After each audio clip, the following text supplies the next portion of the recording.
Catecismo da Igreja Católica, a liberdade do homem, parágrafos 1730 a 1748.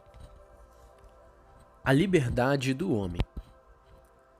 Deus criou o homem dotado de razão e lhe conferiu dignidade de uma pessoa agraciada com a iniciativa e o domínio de seus atos. Deus criou o ser humano e o entregou às mãos do seu arbítrio, para que pudesse ele mesmo procurar seu Criador e, a este aderindo livremente, chegar à plena e feliz perfeição. O homem é dotado de razão e por isso é semelhante a Deus. Foi criado livre e senhor de seus atos. Liberdade e responsabilidade. A liberdade é o poder baseado na razão e na vontade de agir ou não agir, de fazer isto ou aquilo, ou seja, de praticar atos deliberados. Pelo livre-arbítrio, cada qual dispõe sobre si mesmo. A liberdade é no homem uma força de crescimento e amadurecimento na verdade e na bondade. A liberdade alcança sua perfeição quando está ordenada para Deus, nossa bem-aventurança. Enquanto não se tiver fixado definitivamente em seu bem último, que é Deus, a liberdade comporta a possibilidade de escolher entre o bem e o mal, portanto, de crescer em perfeição ou de definhar e pecar. Ela caracteriza os atos propriamente humanos, torna-se fonte de louvor ou repreensão, de mérito ou demérito. Quanto mais pratica o bem, mais a pessoa se torna livre. Não há verdadeira liberdade a não ser a serviço do bem e da justiça. A escolha da desobediência e do mal é um abuso de liberdade e conduz à escravidão do pecado. A liberdade torna o homem responsável por seus atos, na medida em que forem voluntários. O progresso na virtude, o conhecimento do bem e a ascese aumentam o domínio da vontade sobre seus atos. A imputabilidade e a responsabilidade de uma ação podem ficar diminuídas ou suprimidas por ignorância, inadvertência, violência, medo, hábitos, afeições imoderadas e outros fatores psíquicos ou sociais. Todo ato diretamente querido é imputável a seu autor. Assim, o Senhor pergunta a Eva, após o pecado no jardim: por que fizeste isto? Faz igual pergunta a Caim. Semelhante pergunta faz o profeta Natã ao rei Davi, após o adultério com a mulher de Urias e o assassinato deste último. Uma ação pode ser indiretamente voluntária, quando resulta de uma negligência quanto a alguma coisa que deveríamos saber ou fazer, por exemplo, um acidente ocorrido por ignorância do Código de Trânsito. Um efeito pode ser tolerado sem ser querido pelo agente, por exemplo, o esgotamento da mãe à cabeceira de seu filho doente. O efeito ruim não é imputável se não foi querido nem como fim, nem como meio de ação, como poderia ser o caso de morte sofrida por alguém quando tentava socorrer uma pessoa em perigo.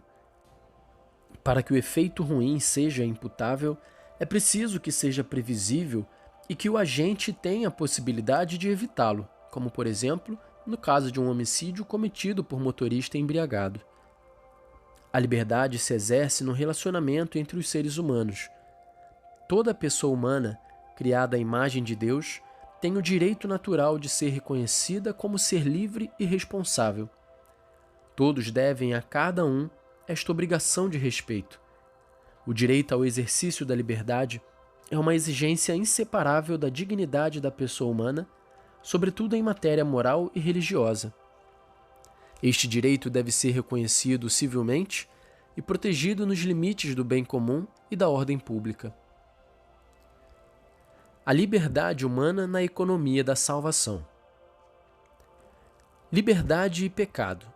A liberdade do homem é finita e falível. De fato, o homem falhou, pecou livremente. Recusando o projeto do amor de Deus, enganou-se a si mesmo, tornou-se escravo do pecado. Esta primeira alienação gerou muitas outras.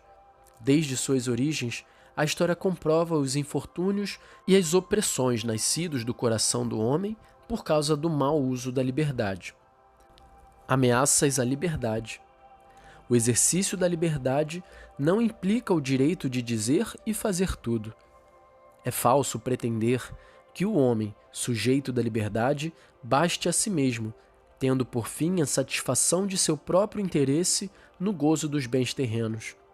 Entretanto, as condições de ordem econômica e social, política e cultural, requeridas para um justo exercício da liberdade, são muitas vezes desprezadas e violadas. Estas situações de cegueira e injustiça prejudicam a vida moral e levam tanto os fortes como os fracos à tentação de pecar contra a caridade. Fugindo da lei moral, o homem prejudica sua própria liberdade, acorrenta-se a si mesmo, rompe a fraternidade com seus semelhantes e rebela-se contra a verdade divina. Liberdade e salvação. Por sua gloriosa cruz, Cristo obteve a salvação de todos os homens. Resgatou-os do pecado que os mantinha na escravidão. É para a liberdade que Cristo nos libertou. Nele comungamos da verdade que nos torna livres. O Espírito Santo nos foi dado, e como ensina o apóstolo, onde está o Espírito do Senhor, aí está a liberdade. 2 Coríntios 3:17. Desde agora participamos da liberdade e da glória dos filhos de Deus. Liberdade e graça. A graça de Cristo não entra em concorrência com nossa liberdade quando esta corresponde ao sentido da verdade e do bem que Deus colocou no coração do homem. Ao contrário, como a experiência cristã o atesta, especialmente na oração, quanto mais dóceis formos aos impulsos da graça, tanto mais crescem nossa liberdade íntima e nossa segurança nas provações e diante das pressões e coações do mundo externo. Pela obra da graça, o Espírito Santo nos educa à liberdade espiritual para fazer de nós livres colaboradores de sua obra na Igreja e no mundo. Deus de poder e misericórdia, afastai de nós todo o obstáculo, para que, inteiramente disponíveis, nos dediquemos a vosso serviço. Resumindo, Deus criou o ser humano e o entregou às mãos do seu arbítrio, Eclesiástico 15:14, para que pudesse livremente aderir ao seu Criador e chegar assim à feliz perfeição. A liberdade é o poder de agir ou não agir, praticando então a pessoa atos deliberados. Ela alcança a perfeição de seu ato quando está ordenada para Deus, o sumo bem.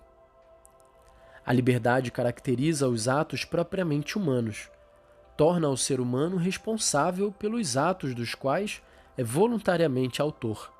Seu agir deliberado é algo propriamente seu. A imputabilidade ou responsabilidade de uma ação pode ser diminuída ou suprimida pela ignorância, pela violência, pelo medo e por outros fatores psíquicos ou sociais. O direito ao exercício da liberdade é uma exigência inseparável da dignidade do homem, sobretudo em matéria religiosa e moral.